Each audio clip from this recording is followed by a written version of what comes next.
შემთხვევა, როდესაც გამოხატვის გამო და პროტესტის გამოთქმის გამო, რომელსაც არანაირად არ ჰქონდა ძალადობრივი ხასიათი და არავის უფლებებს არ ხელყოფდა, დაიწყო წარმოება ადმინისტრაციულ სამართალდარღვევათა კოდექსის 174 პრიმა მუხლის მე-10 პუნქტით და რომ სპეკულაცია რო არ მოვახდინო, ეს არის ადმინისტრაციული სამართალდარღვევის სოქმი, სადაც მიწერენ შემდეგ რაღაცას, რომ 2025 წლის 17 დეკემბერს ქალაქ თბილისში რუსთაველის გამზირზე პარლამენტის მიმდებარედ გამართულ საპროტესტო აქციაზე გიორგი გოცირიძემ შეუქმნა დაბრკოლება შეფერხება ხალხის გადაადგილებას. აი ეს არის ბრალდება, რასაც ალბათ შაბლონია, ხო, იმიტომ რომ სხვებთან მიმართებითაც მსგავსი ტექსტი მომისმენია. და აი ამ ქმედების ჩადენისთვის მე უნდა წავიდე დროებითი მოთავსების იზოლატორში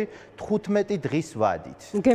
მემუქრება ყოველ შემთხვევაში. ეს არის ერთადერთი სახდელი, იმიტომ რომ მე-10 პუნქტს 174 პრიმა მუხლის მე-10 პუნქტს სხვა ალტერნატივა არ გააჩნია. ერთადერთი შემთხვევა არის ის, რომ მოსამართლემს გამოიჩინოს კეთილი ნება და პატიმრობის ნაცვლად დამაკისროს, ასე ვთქვათ, ზეპირი გაფრთხილება გამომიცხადოს. თუმცა ეს ყოველ კონკრეტულ შემთხვევაში მოსამართლის კეთილნებას წარმოადგენს და ის არ არის ვალდებული ეს გააკეთოს.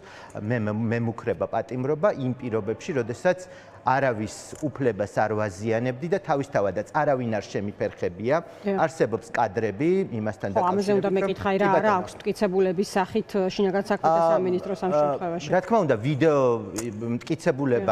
ვიდეო იქნება წარდგენილი, თუმცა არ არსებობს ბუნებაში რაიმე ვიდეო, რაც დაადასტურებდა იმას, რომ მე ვინმეს გადაადგილებას შევუქმენი საფრთხე, ანუ ვინმეს შეუშალე ხელი გადაადგილებულიყო და თავისუფლად ემოძრავა რუსთაველის გამზირზე. იმ დღეს მე ნამდვილად ვიმყოფებოდი 17 დეკემბერს 2025 წლის 17 დეკემბერს, როდესაც ეს ბოლო ცვლილება შევიდა ძალაში. ნამდვილად ვიმყოფებოდი რუსთაველის გამზირზე, თუმცა ვიდექი იმ იქ არ იყო გზა გადაკეტილი და როგორც ჩანს, აქაც ბლოკირებაზე, ტროტუარის ბლოკირებაზე არ არის საუბარი და ყველას ჰქონდა გადაადგილების შესაძლებლობა. ისე ვიდექი, რომ ადამიანს შეეძლო როგორც მარჯვნიდან, ისე მარცხნიდან გაევლო აექცია ჩემთვის გვერდით და გაევლო თავის გზით. მე არავინ შემიფერხებია და ბუნებაში არ არსებობს მტკიცებულება, არ არსებობს ვიდეო ჩანაწერი, რომელიც დაადასტურებს იმას, რომ მე ერთმა ადამიანმა, რომელიც ასე ვთქვათ, ვიდექი ცალკე, სადაც ანუ არ ვიდექის სხვა დანარჩენებთან ერთად ვინმეს გადაადგილება შევუშალე ხელი. რეალურად ესეც კი არ არის სიმართლე, რომ მე ვინმეს მოძრაობა შევაფერხე. ჩემი პასუხისგებლობა მდგომარეობს იმაში, რომ კონკრეტულ დროს, კონკრეტულ ადგილას ვიმყოფებოდი რუსთაველის გამზირზე.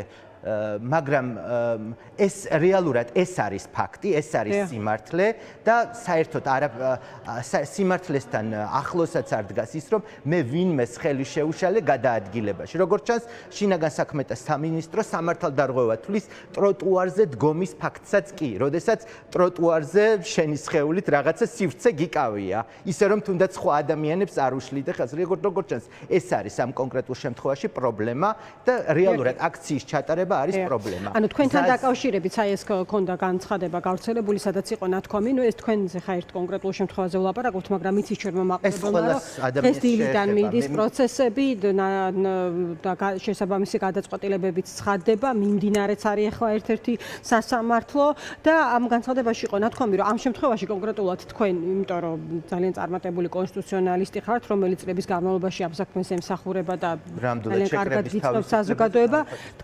თქვენ და სხვაებიც ხართ ანტიკონსტიტუციური კანონმდებლობის სამიზნე. ასე გამოდის? კი, რა თქმა უნდა, ანტიკონსტიტუციური კანონმდებლობის სამიზნე, რომელიც არაერთხელ გაგვისაჩურებია საკონსტიტუციო სასამართლოში და არაერთხელ მოგვიგია თუნდაც შეკრებების და მანიფესტაციებთან დაკავშირებული შემზღუდველი კანონმდებლობა, ეს იქნებოდა წინა ხელისუფლების პირობებში, მაგალითად 2011 წელს მე ვიყავი მხარის ერთ-ერთი წარმომადგენელი, დაჩიცა გურიას და ჯაბა ჯიშკარიანის წარმომადგენელი საკონსტიტუციო სასამართლოში, როდესაც საკონსტიტუციო სასამართლომ 20 მეტრიან რადიუსთან, ანუ პარლამენტის შესასვლელიდან 20 მეტრიან რადიუსში საპროტესტო აქციის აკრძალვა ცნო არაკონსტიტუციურად და მე წარმოვადგენია მათ შორის ამ საქმეში ამ ორი მოქალაქის ინტერესებს, რომლებიც მათ შორის ადმინისტრაციული წესით იყვნენ პასუხისგებაში. დღეს თავად ხართ თქვენ სამიზნე? და დღეს მე თავად ვარ სამიზნე და თანაც პრობლემა იცით რაში მდგომარეობს?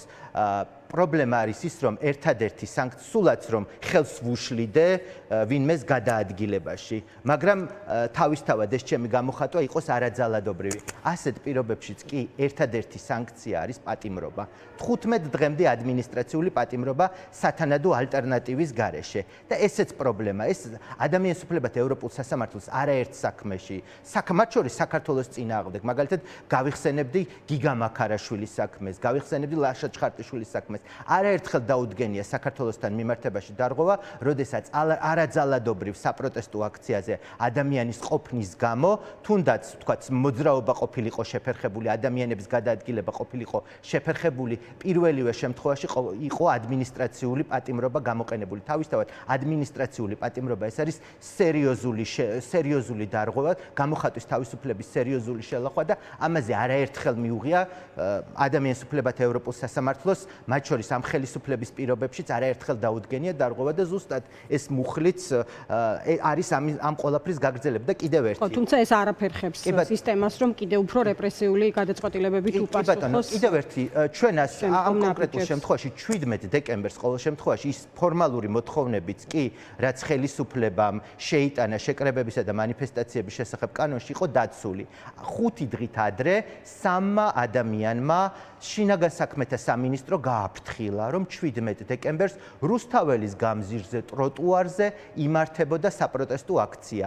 ჩვენ შემთხვევაში გაფრთხილება სრულიად საკმარისია იმისთვის, რომ ადამიანები შეიკრიბონ, იმიტომ რომ გაფრთხილების მიზანი არ არის ის, რომ შინაგან საქმეთა სამინისტრომ ნებართვა გასცეს აქციის ჩატარებაზე. ჩვენთან ნებართვის სისტემა არ მოქმედებს. ნებართვის სისტემა 2002 წელს საკონსტიტუციო სასამართლომ ცნო არაკონსტიტუციურად. გაფრთხილების მიზანი არის ის, რომ შინაგან საქმეთა სამინისტრომ იცოდეს ის, რომ კონკრეტულ ადგილას იმართება საპროტესტო აქცია, იქ იყოს პოლიცია, რომ დაიცვას საზოგადოებრივი წესრიგი, ვთქვათ, მოძალადე პირებისგან დაიცვას აქციის მონაწილეები, იყოს იქ სასწრაფო მისული და ასე ვთქვათ, მოქალაქეები გააფრთხილოს, რომ აი ამ კონკრეტულ აქციაზე, ამ ადგილას იმართება საპროტესტო აქცია და მათ გადაადგილებისათვის სხვა მარშრუტები. ესაა რეალურად გაფრთხილების მიზანი. გაფრთხილების მიზანი არ არის თანხმობის გაცემა.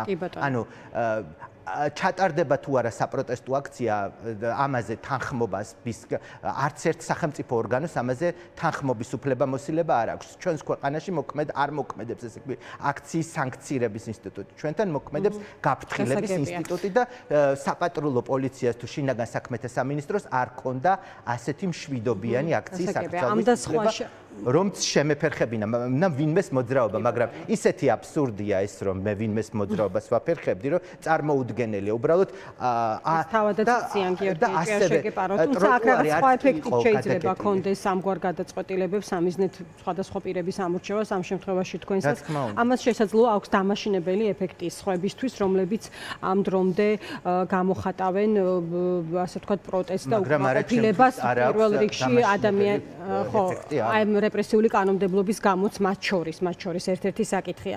წარმატებას გისურვებ, ეჭვმაქ რომ არ დატოვებთ ესე ამ საკითხს და ვინ თუ არა თქვენ მიყვებით სამართლებრივად ბოლომდე. ძალიან მნიშვნელოვანია და რომ პირველად აღმოჩნდი იმ მდგომარეობაში, რაშიც ჩემი მარწმუნებლები, ის პირები იყვნენ, ვისაც მე სასამართლოში წარმოვადგენ, ეს არის სერიოზული გამოწვევა და ამას უყურებ როგორც გამოწვევას და როგორც იმ ადამიანის ხვედრს, რომელიც ადამიანის უფლებებისთვის იბრძვის, ეს არის ყველაზე მნიშვნელოვანი ნაწილი ადამიანის უფლებების და გამოხატვის თავისუფლების დასაცავად ჩემთვის. დიდი მადლობა გიორგი, კიდევ ერთხელ გისურვებ წარმატებას, დაგემშვიდობები. გიორგი გოცირიძე, საია საკონსტიტუციო სამართალწარმოების გუნდის ხელმძღვანელი საუბრობდა ჩვენს ეთერში. 5 საათზე უკვე ახალი ამბების